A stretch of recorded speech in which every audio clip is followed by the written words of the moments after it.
بسم اللہ الرحمن الرحیم۔ السلام علیکم بچوں۔ آج جس موضوع پر ہم بات کرنے جا رہے ہیں وہ ہے تحریک دیوبند۔ تو سب سے پہلے اس کا پس منظر بیان کروں گی کہ تحریک دیوبند جو ہے یہ کیوں شروع ہوئی۔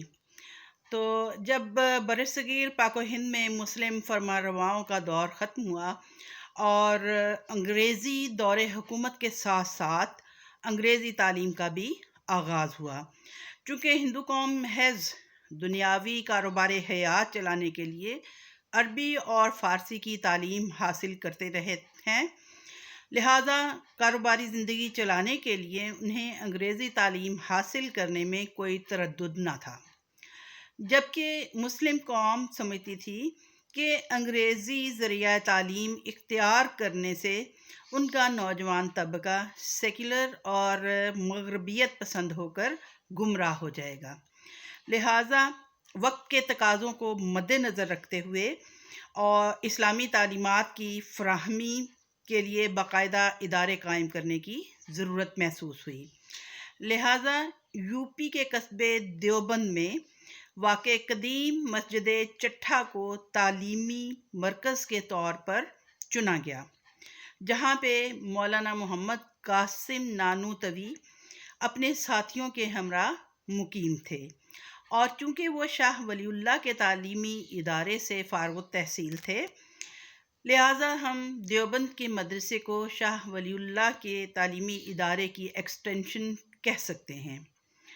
چونکہ یہ ادارہ سرکاری اعانت کے بغیر قائم کیا گیا تھا، لہٰذا مسلم صاحب حیثیت افراد سے مالی استعانت حاصل کرنے کے لیے رجوع کیا گیا، اور آخر کار یہ ادارہ یونیورسٹی کی حیثیت اختیار کر گیا، جہاں نہ صرف ملکی بلکہ غیر ملکی طلباء بھی تحصیل علم کے لیے آنے لگے۔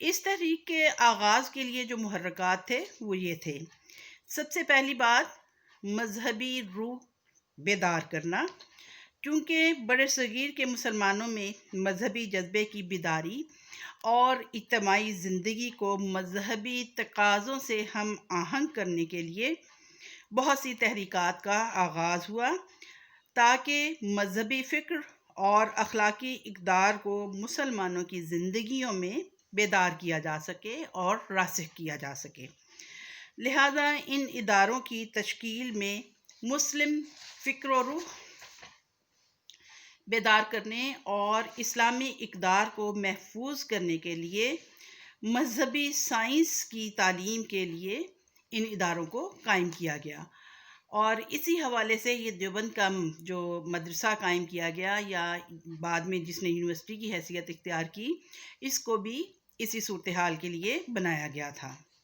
دوسری بات اس میں جو آتی ہے وہ ہے اسلام کی تبلیغ، کہ حکومتی مدد سے عیسائی مشنریز جو تھیں وہ زور و شور سے عیسائیت کی تبلیغ میں مشغول ہو چکی تھیں، اور اسی وجہ سے علماء نے محسوس کیا کہ مضبوط و مستحکم کونسل بنائی جائے جو اسلام کی تبلیغ کا فریضہ انجام دے سکے، تاکہ عیسائیت کے فروغ کو روکا جا سکے۔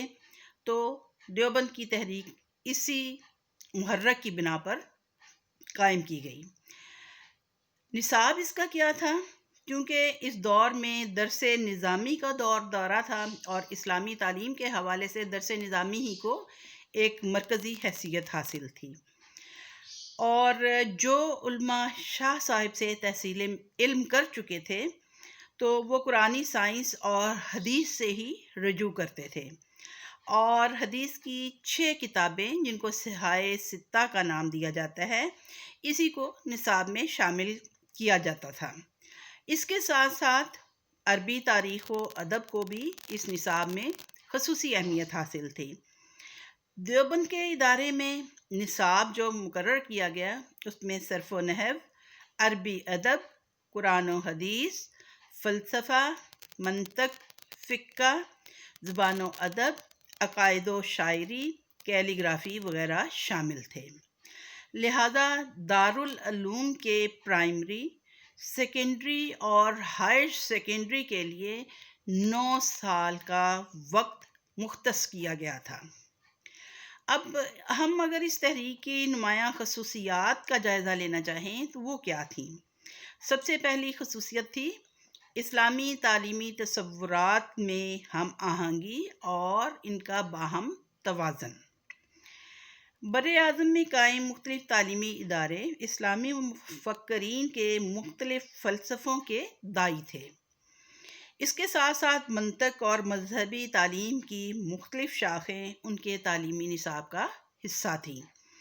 لہذا ان تمام مذہبی مفکران علم کے فلسفوں کو مذہبی اور اسلامی سائنس کے تحت توازن دینا انتہائی ضروری تھا۔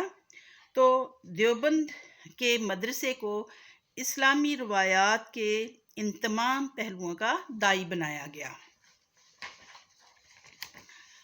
پھر آ جاتا ہے مذہبی علوم کا تحفظ۔ اس ادارے کے قیام کا بنیادی مقصد اسلامی علوم اور سائنس کا تحفظ تھا، لہذا یہ تحریک ایک بروقت اور مکمل کامیابی کا باعث بنی۔ یہ نہ صرف بر صغیر بلکہ تمام دنیا کے مسلمانوں کے لیے اسلامی علوم حاصل کرنے کا مرکز و محور بنا، لہذا یہاں کے فارغ التحصیل طلباء اسلام کے داعی بن کر تمام دنیا میں پھیل گئے اور مذہبی اور سائنسی تعلیم پھیلانے اور بدعت کا خاتمہ کرنے میں ممد و معاون ثابت ہوئے۔ آرٹ و کرافٹ کی عملی تعلیم۔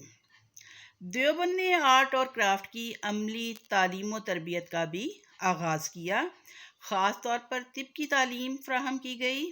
اس کے ساتھ ساتھ کیلی گرافی، جلد بندی اور کپڑا بننے کا ہنر بھی طلباء میں منتقل کیا گیا۔ یہاں کے طلباء کو خاص طور پر اور دنیا کے مسلمانوں کی عمومی مالی مشکلات کا تدارک کرنے کے لیے بھی تعلیم دی گئی۔ پھر بات آ جاتی ہے نظم و نسق کے پہلو کی۔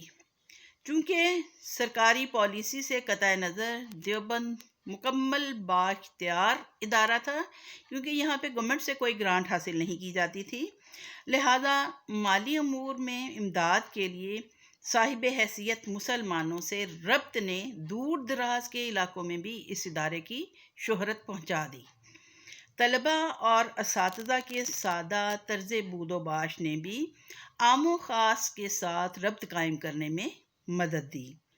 اس طرح عوام کی تربیت کا پہلو بھی مد نظر رہا اور ادارے کے اصول و ضوابط جو تھے وہ اسلامی نظریہ مشاورت کے تحت طے پاتے تھے، یعنی یہاں کے جو ہیڈ ٹیچرز ہوتے تھے یا جو سربراہ ہوتے تھے وہ کوئی بھی فیصلہ کرنے سے پہلے مشاورتی کمیٹی سے مشورہ کرتے تھے اور تب کسی بھی قواعد و ضوابط کا باقاعدہ اہتمام کیا جاتا تھا۔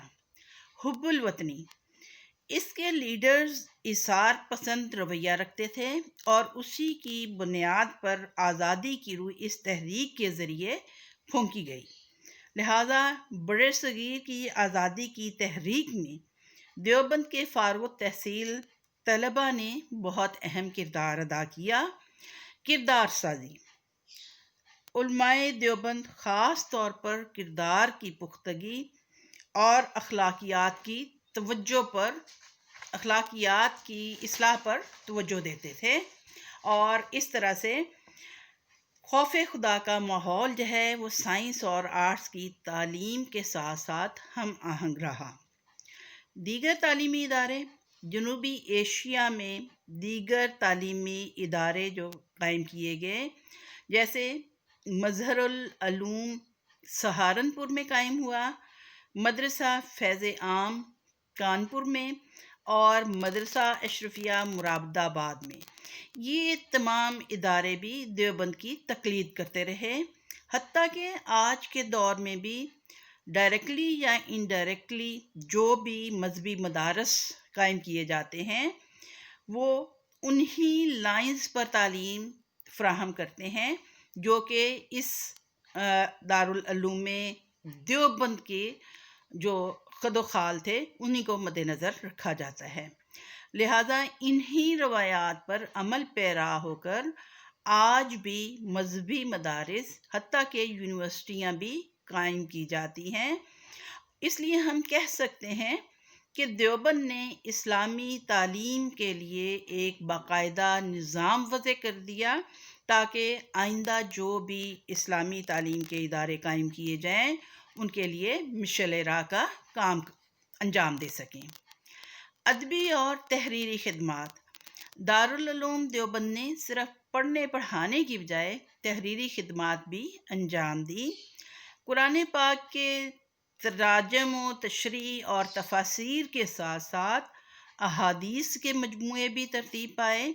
عدل و انصاف، عربی، صرف و نحو اور ادب کے حوالے سے بھی گراں قدر خدمات انجام دی۔